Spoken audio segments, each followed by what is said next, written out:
"Here," said the fellow from the window. "Scatter and find M. Rout the house out," reiterated Pew, striking with his stick upon the road. Then there followed a great to-do through all our old inn, heavy feet pounding to and fro, furniture thrown over, doors kicked in, until the very rocks re-echoed and the men came out again, one after another, on the road and declared that we were nowhere to be found.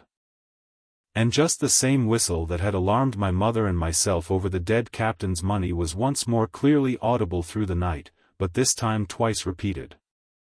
I had thought it to be the blind man's trumpet, so to speak, summoning his crew to the assault, but I now found that it was a signal from the hillside towards the hamlet, and from its effect upon the buccaneers, a signal to warn them of approaching danger.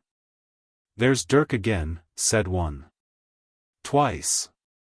We'll have to budge, mates." "Budge, you skulk," cried Pew. "Dirk was a fool and a coward from the first. You wouldn't mind him.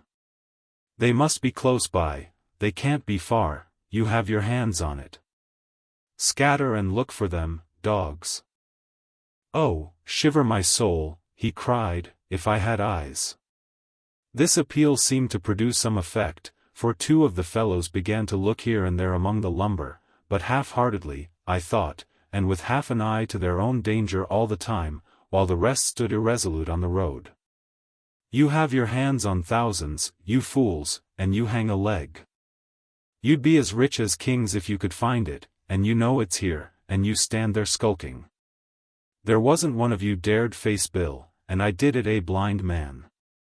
And I'm to lose my chance for you. I'm to be a poor, crawling beggar, sponging for rum, when I might be rolling in a coach.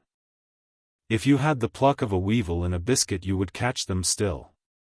"Hang it, Pew, we've got the doubloons," grumbled one. "They might have hid the blessed thing," said another. "Take the Georges, Pew, and don't stand here squalling." Squalling was the word for it. Pew's anger rose so high at these objections till at last, his passion completely taking the upper hand, he struck at them right and left in his blindness, and his stick sounded heavily on more than one. These, in their turn, cursed back at the blind miscreant, threatened him in horrid terms, and tried in vain to catch the stick and wrest it from his grasp. This quarrel was the saving of us, for while it was still raging, another sound came from the top of the hill on the side of the hamlet, the tramp of horses galloping. Almost at the same time a pistol shot, flash and report, came from the hedge side. And that was plainly the last signal of danger, for the buccaneers turned at once and ran, separating in every direction, one seaward along the cove, one slant across the hill, and so on, so that in half a minute not a sign of them remained but Pew. Him they had deserted, whether in sheer panic or out of revenge for his ill words and blows I know not, but there he remained behind, tapping up and down the road in a frenzy, and groping and calling for his comrades. Finally he took a wrong turn and ran a few steps past me, towards the hamlet, crying, "Johnny, Black Dog, Dirk, and other names, you won't leave old Pew, mates, not old Pew." Just then the noise of horses topped the rise, and 4 or 5 riders came in sight in the moonlight and swept at full gallop down the slope. At this Pew saw his error, turned with a scream, and ran straight for the ditch, into which he rolled. But he was on his feet again in a second and made another dash, now utterly bewildered, right under the nearest of the coming horses. The rider tried to save him, but in vain. Down went Pew with a cry that rang high into the night, and the 4 hoofs trampled and spurned him and passed by. He fell on his side, then gently collapsed upon his face and moved no more. I leaped to my feet and hailed the riders. They were pulling up, at any rate, horrified at the accident, and I soon saw what they were. One, tailing out behind the rest, was a lad that had gone from the hamlet to Dr. Livesey's.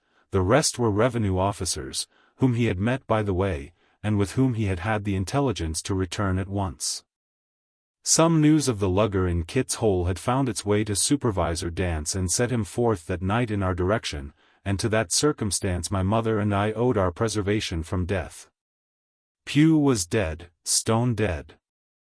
As for my mother, when we had carried her up to the hamlet, a little cold water and salts and that soon brought her back again, and she was none the worse for her terror, though she still continued to deplore the balance of the money.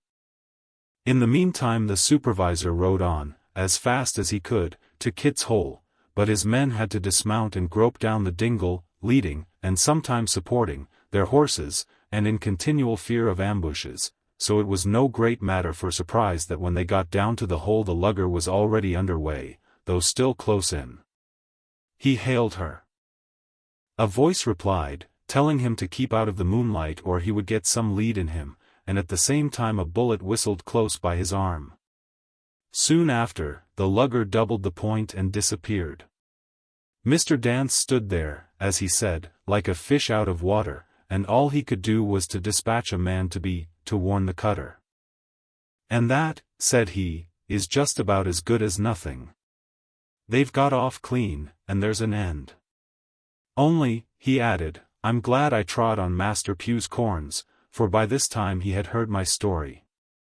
I went back with him to the Admiral Benbow, and you cannot imagine a house in such a state of smash. The very clock had been thrown down by these fellows in their furious hunt after my mother and myself, and though nothing had actually been taken away except the captain's money bag and a little silver from the till, I could see at once that we were ruined. Mr. Dance could make nothing of the scene. They got the money, you say?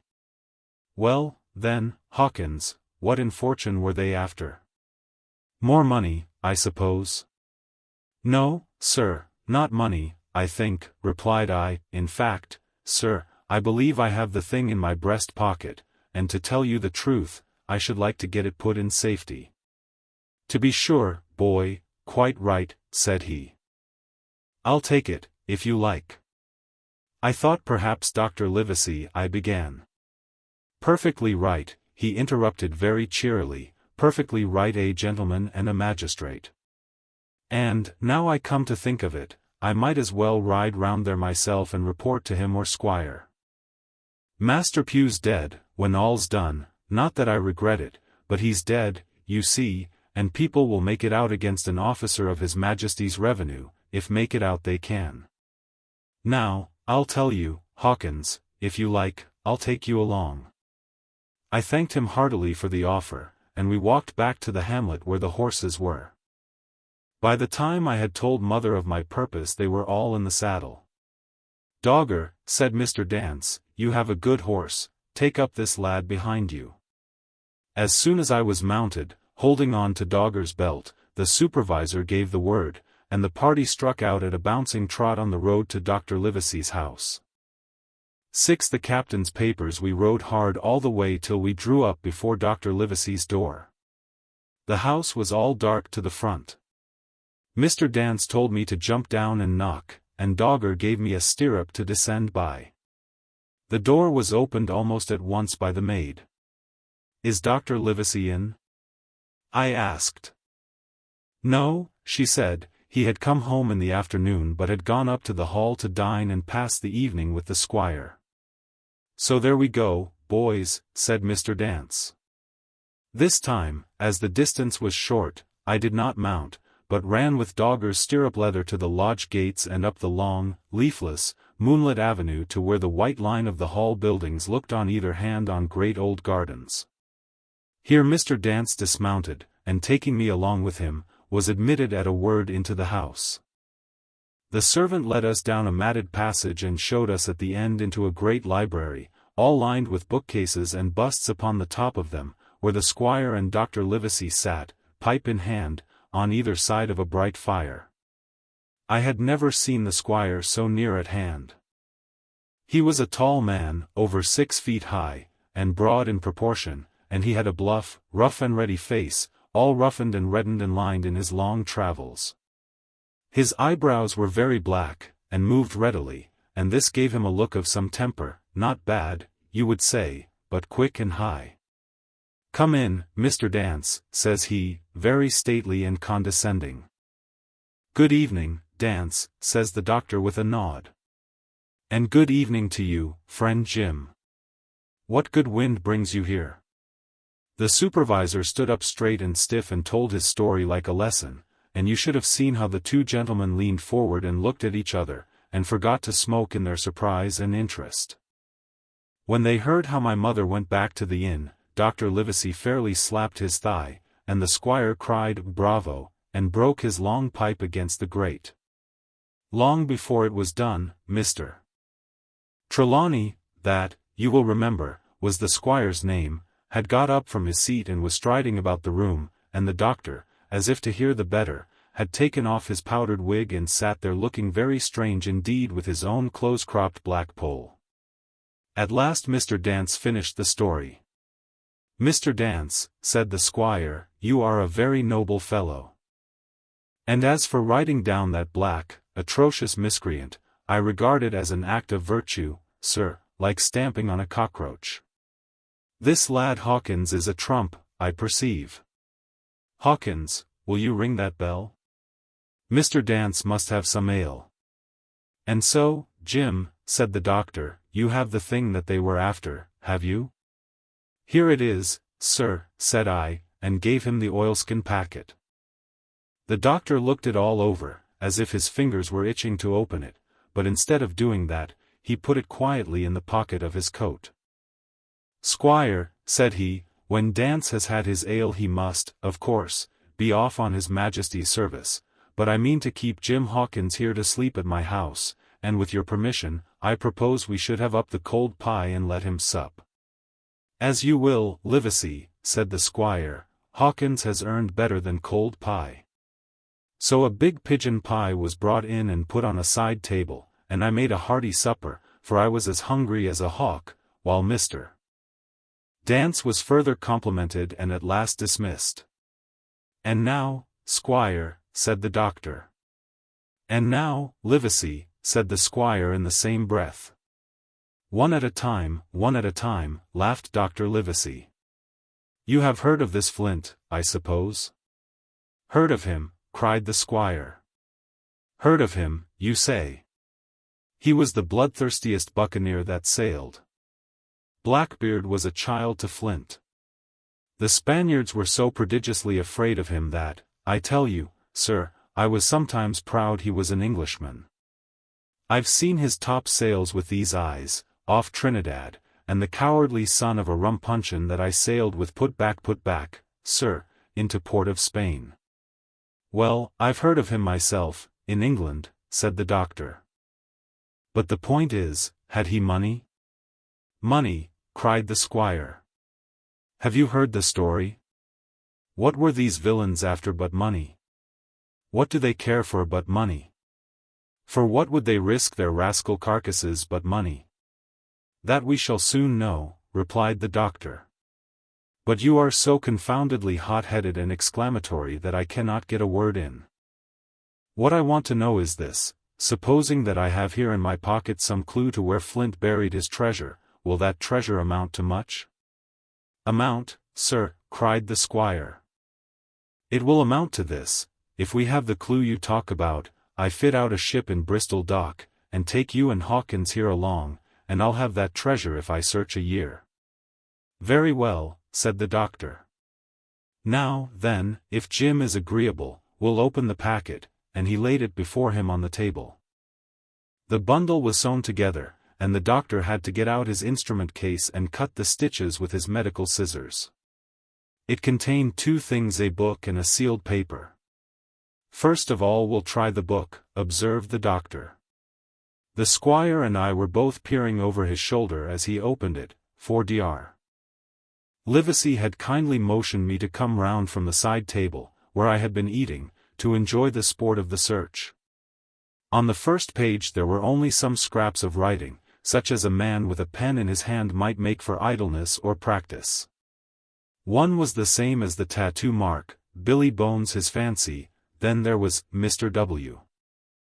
Bones, mate, no more rum, off Palm Key he got ITT, and some other snatches, mostly single words and unintelligible. I could not help wondering who it was that had got ITT, and what ITT was that he got. A knife in his back as like as not. Not much instruction there, said Dr. Livesey as he passed on. The next 10 or 12 pages were filled with a curious series of entries. There was a date at one end of the line and at the other a sum of money, as in common account books, but instead of explanatory writing, only a varying number of crosses between the two. On the 12th of June 1745, for instance, a sum of £70 had plainly become due to someone, and there was nothing but 6 crosses to explain the cause. In a few cases, to be sure, the name of a place would be added, as, off Caracas, or a mere entry of latitude and longitude, as 62017 foot 20 1902 40. The record lasted over nearly 20 years, the amount of the separate entries growing larger as time went on, and at the end a grand total had been made out after 5 or 6 wrong additions, and these words appended: Bones, his pile. "I can't make head or tail of this," said Dr. Livesey. "The thing is as clear as noonday," cried the squire. "This is the Black-Hearted Hound's account book. These crosses stand for the names of ships or towns that they sank or plundered. The sums are the scoundrel's share, and where he feared an ambiguity, you see he added something clearer. Off Caracas, now, you see, here was some unhappy vessel boarded off that coast. God help the poor souls that manned her coral long ago." "Right," said the doctor. "See what it is to be a traveler." "Right. And the amounts increase, you see, as he rose in rank." There was little else in the volume but a few bearings of places noted in the blank leaves towards the end and a table for reducing French, English, and Spanish moneys to a common value. "Thrifty man," cried the doctor. He wasn't the one to be cheated. "And now," said the squire, "for the other." The paper had been sealed in several places with a thimble by way of seal, the very thimble, perhaps, that I had found in the captain's pocket. The doctor opened the seals with great care, and there fell out the map of an island, with latitude and longitude, soundings, names of hills and bays and inlets, and every particular that would be needed to bring a ship to a safe anchorage upon its shores.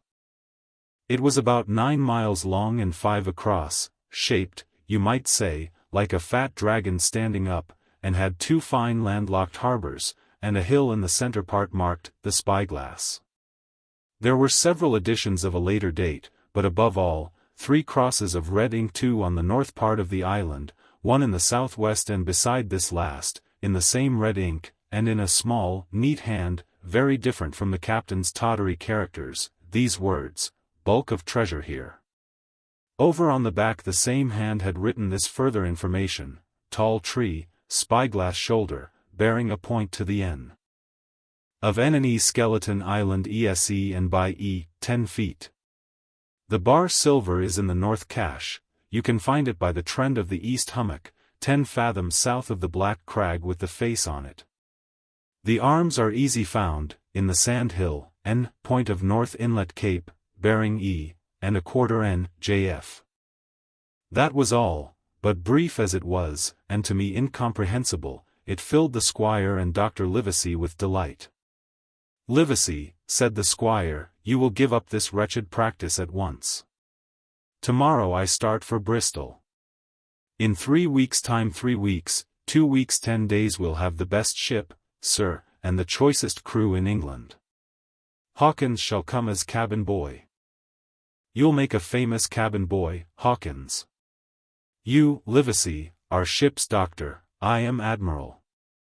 We'll take Redruth, Joyce, and Hunter.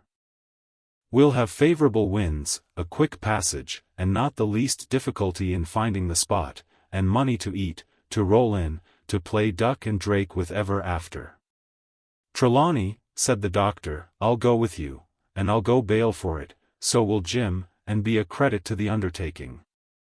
There's only one man I'm afraid of." "And who's that?" cried the squire. "Name the dog, sir." "You," replied the doctor, "for you cannot hold your tongue. We are not the only men who know of this paper.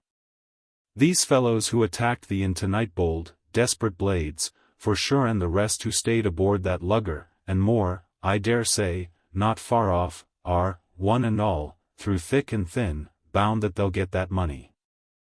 We must none of us go alone till we get to sea. Jim and I shall stick together in the meanwhile. You'll take Joyce and Hunter when you ride to Bristol, and from first to last, not one of us must breathe a word of what we've found. Livesey, returned the squire, you are always in the right of it. I'll be as silent as the grave. Part 2. The Sea Cook 7. I go to Bristol. It was longer than the squire imagined ere we were ready for the sea, and none of our first plans, not even Dr. Livesey's, of keeping me beside him could be carried out as we intended.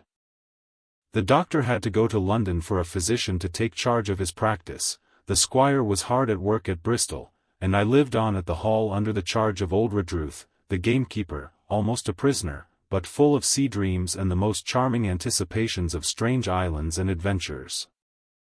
I brooded by the hour together over the map, all the details of which I well remembered. Sitting by the fire in the housekeeper's room, I approached that island in my fancy from every possible direction. I explored every acre of its surface, I climbed 1,000 times to that tall hill they call the Spyglass, and from the top enjoyed the most wonderful and changing prospects. Sometimes the isle was thick with savages, with whom we fought, sometimes full of dangerous animals that hunted us, but in all my fancies nothing occurred to me so strange and tragic as our actual adventures. So the weeks passed on, till one fine day there came a letter addressed to Dr. Livesey, with this addition, to be opened, in the case of his absence, by Tom Redruth or young Hawkins. Obeying this order, we found, or rather I found, for the gamekeeper was a poor hand at reading anything but print, the following important news: Old Anchor Inn, Bristol, March 1st, 17. Dear Livesey, as I do not know whether you are at the Hall or still in London, I send this in double to both places. The ship is bought and fitted. She lies at anchor, ready for sea. You never imagined a sweeter schooner. A child might sail her 200 tons, name, Hispaniola. I got her through my old friend, Blandly, who has proved himself throughout the most surprising trump.